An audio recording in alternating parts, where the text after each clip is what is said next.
Okay, greetings, welcome to Vinyl Junkie in a Digital Age. We're starting off quietly today. As you know, I recently got over COVID and did the Frank Zappa Zoot Allure album review for y'all. Now, if you haven't checked this one out, I suggest you do, because this is a most unusual LP. Frank Zappa himself is a most unusual artist, and some of the music on here will astonish you, and we do play some clips of most of the tracks on this record in the review, which is right here, right now on this channel. Guerrilla.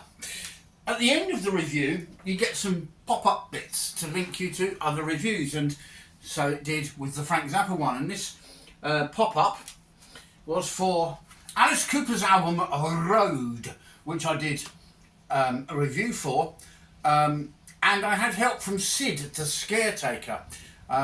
So if you haven't checked out that review, or you've forgotten it and would like to look at it again, go to the end of the Frank Zappa one and watch that as well, I suggest, and then click on the link and you'll go straight to this.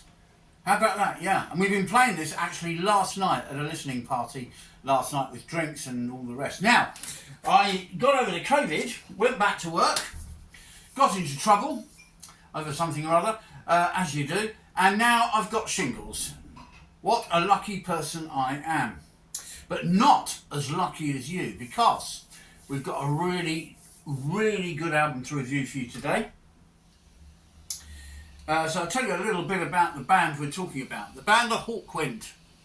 And HAWKWIND is not some far-fetched sci-fi character, as you might imagine, or some sci-fi scenario. It's actually derived from hawking up guitar.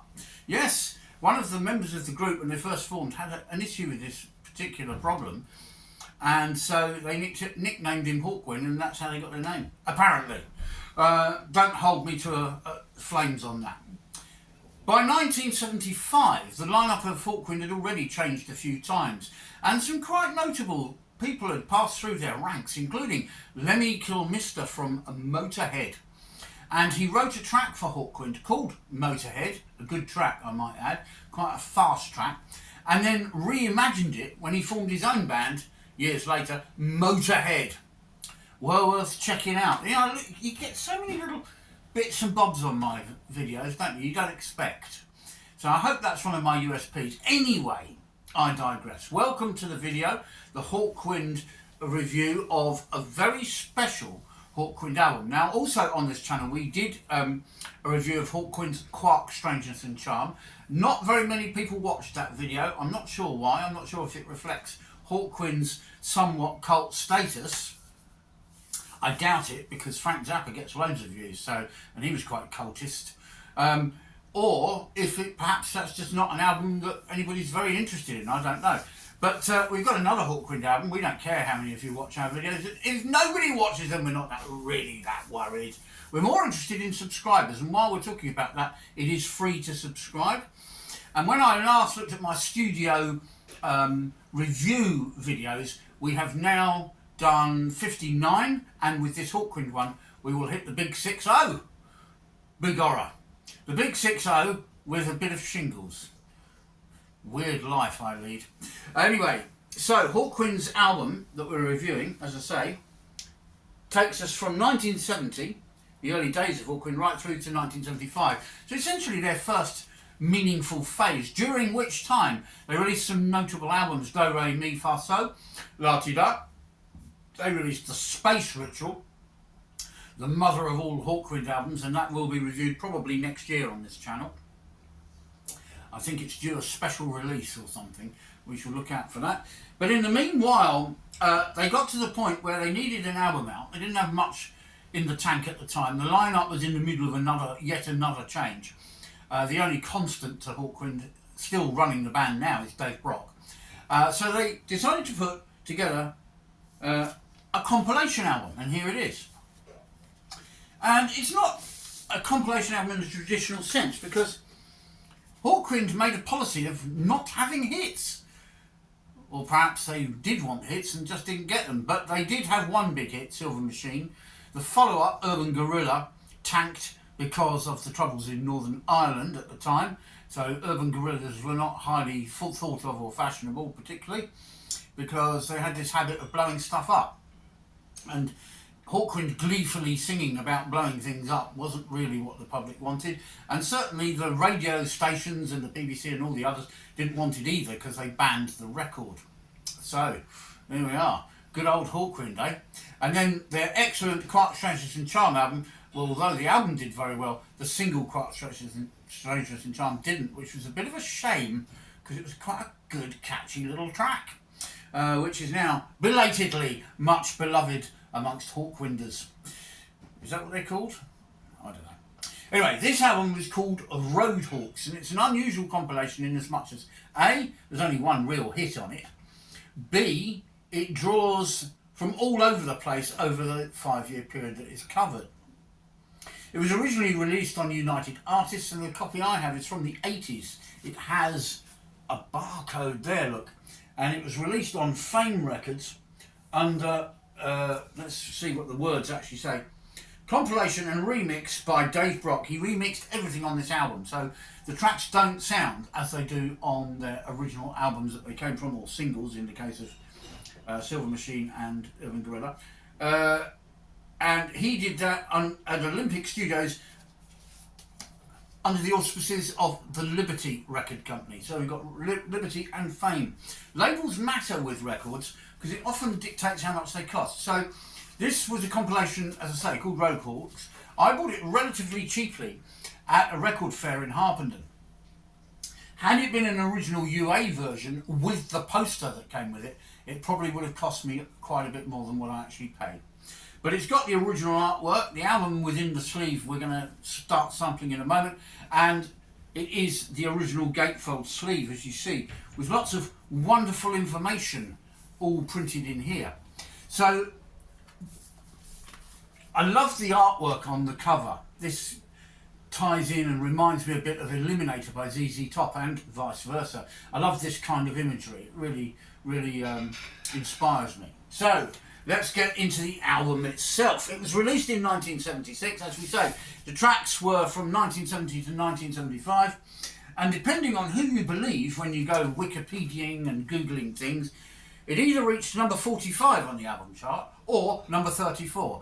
I don't remember which of those chart placings is accurate myself, even though I bought this album back in the 70s. But I bought it belatedly. I'd already bought Quiet Strangeness and Charm, and then I saw this on a rack. Fell in love with the artwork, didn't bother checking what was on the record, wasn't interested, didn't bother getting the record shop to play it for me so I could listen to it on some cans. I just bought it. Reckless, like the Viking that I am. Anyway, here's the record on the Fame imprint. That's how it looks. And seemingly unusual for these times, it's on black vinyl. How often do you see that these days? They're always peddling coloured ones, aren't they? Some of them are very spectacular. So we're going to start with a very early cut from Hawkwind. You probably know Hawkwind as a rather cultist space rock band. Beloved by many, cherished by few, that type of thing. But in fact, they didn't start out as a space rock band at all. They started out as a bunch of hippies. And here's a track from that period. I've got to turn my back on you. Sorry about that. Let's get some Hawkwind down our necks. I know you want me to play this. And it's called Hurry On Sundown from early Hawkwind days.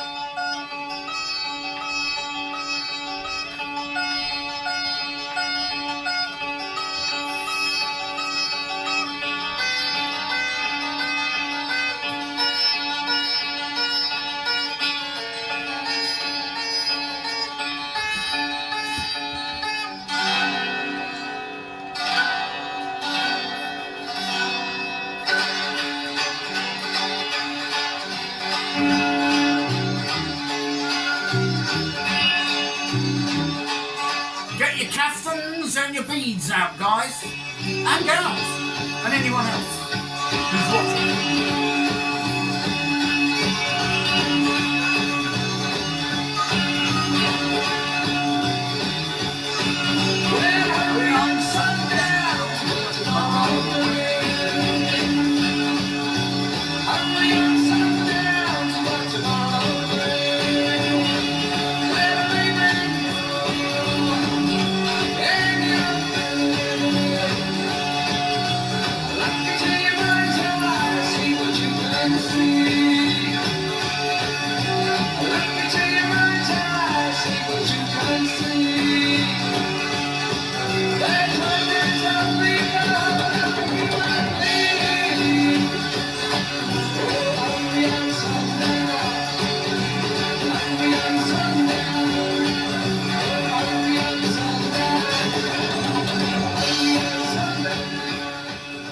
As you can hear, the line "Hurry on Sundown" gets repeated quite a lot by Dave Brock, who's on the vocal on that one.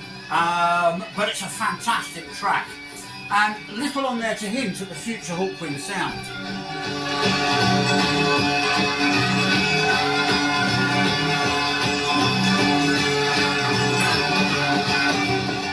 As the band progressed into space rock on the Space Ritual album, they got joined by people like Nick Turner playing saxophones. But on this track, you've got some harmonica. And I can't remember who was playing it on this track, but you can look all that up yourself. You don't need to know everything from me, do you? You've got to leave you with some little morsels to check for yourself. Anyway, the album, as I say, did well for Hawkwind. Most of their albums didn't really chart, but this one did, as did Space Ritual and, of course, Quite Strange Charm. And I was the proud owner of this record, and Hurry on Sundown became a mantra for me. If ever I was doing menial work in my work, I started out as a contractor, and then I was in the building game for a while. And when I was doing anything monotonous or challenging, it was Hurry on Sundown that I would sing to myself. And then I used to change the lyric to Gotta Get the Job Done by Sundown, all inspired by Hawkwind. And one day I was doing this over some bricklaying or something I was doing. Gotta get the job done by sundown. And people started joining in. Wow!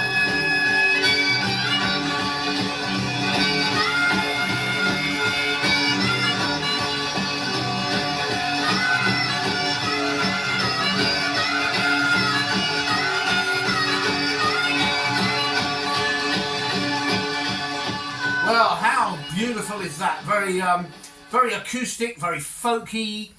Definitely a bit of folk rock going on there. Wonderful stuff, you know. Makes you want to listen to more stuff from those early periods of Hawkwind when they didn't sound quite as spaced out as they did later on.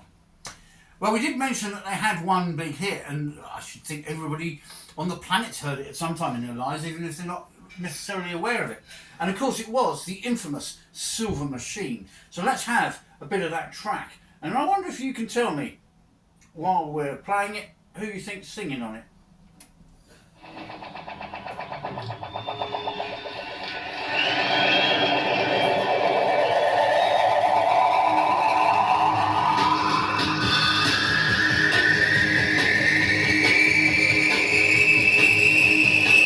Let's rock!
He did a movie called Silver Dream Machine, and I think there was a track from it as well, released as a single. But I bet it didn't fly sideways through time. Hey, well, Hawkwind Silver Machine did. We fly sideways through time. Sings who? You got it. The guy out of Motorhead. Lemmy Kilmister is the lead vocalist on this track, which was the one and only big Hawkwind hit. Now this album is somewhat unique in as much as it was the first album released that had two Hawkwind singles side by side, this one at the end of side one, and another Hawkwind single kicks off side two. This one was the big hit, the other one was the one that was banned.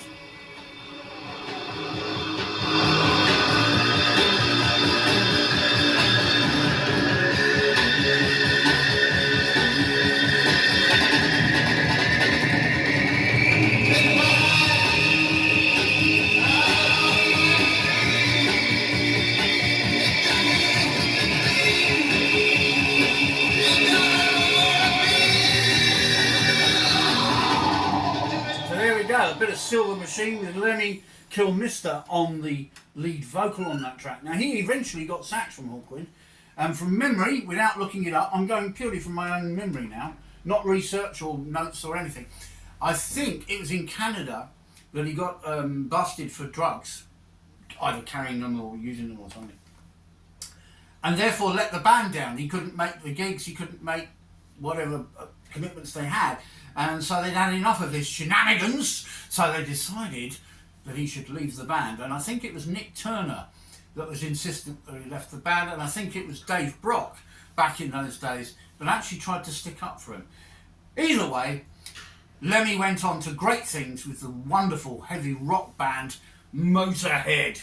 So, hippie era Hawkwind, gone electric on Silver Machine, and now the song that got them no airplay at all because it was about guerrilla warfare, called Urban Guerrilla, and we're going to play that now because it's a great track and it's part of the Hawkwind history, and it's on this wonderful Roadhawks album.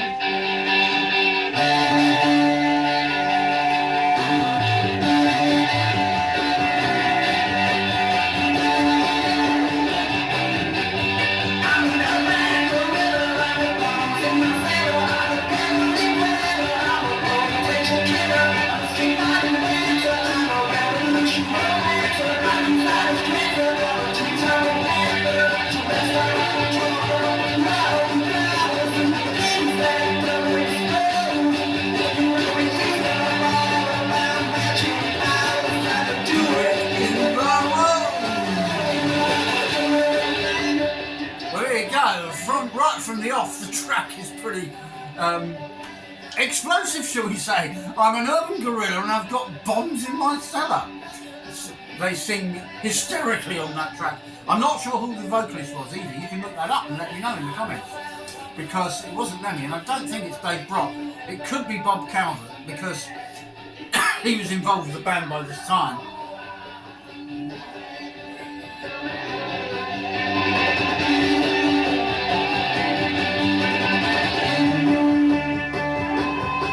I love this bit.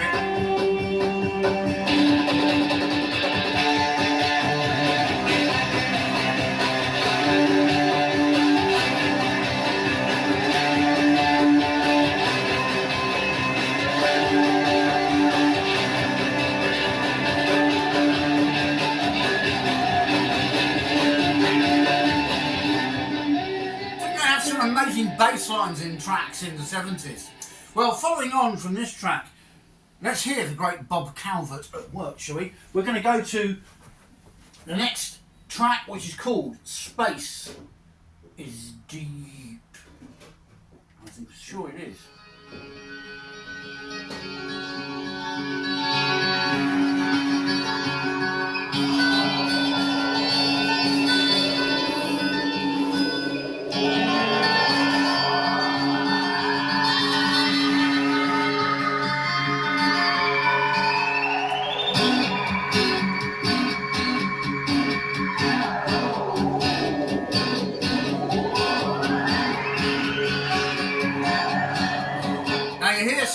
Something of the early folk influences creeping back into the music here, together with the spacey sound effects. This is from the Do Re Mi La Fa Sol Si Do album.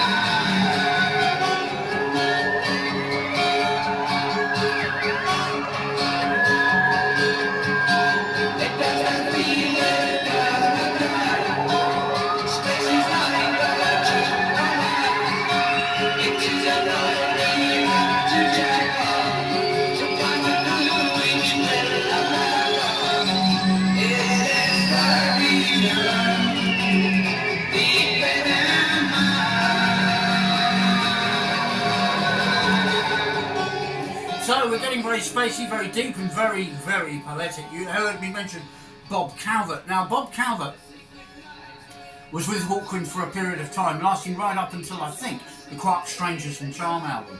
and he was quite the poet. And many of the lyrics that Hawkwind employed at the time were from poetry written by Bob. And some of this stuff was actually spoken on stage.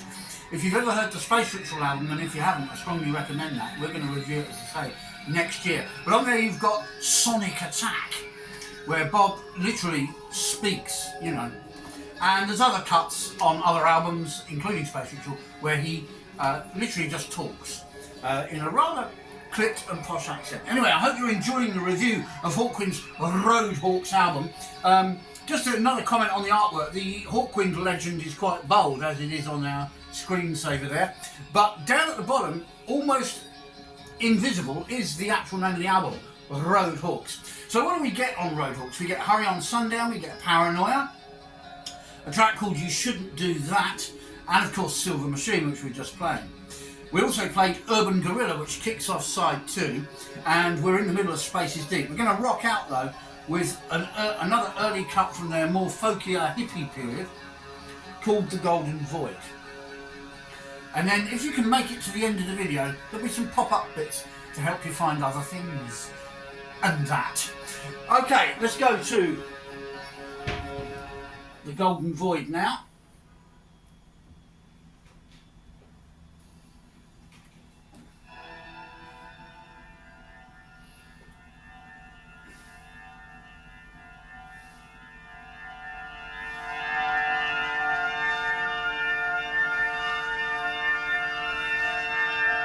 So The Golden Void closes out side 2 of the album.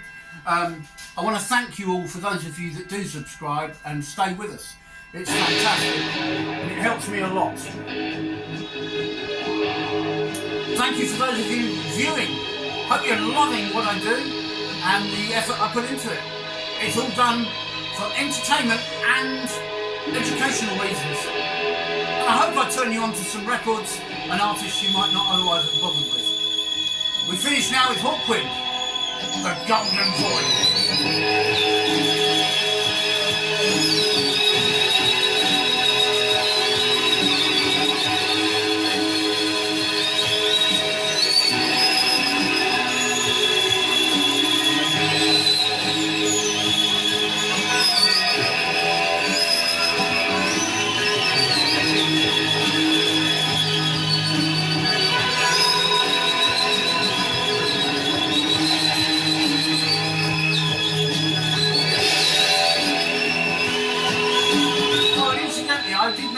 Going back towards their folkier stuff, but it's actually the first of a few tracks that hinted at the space rock to come. And that's Dave Brock on the vocals.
That's all, folks.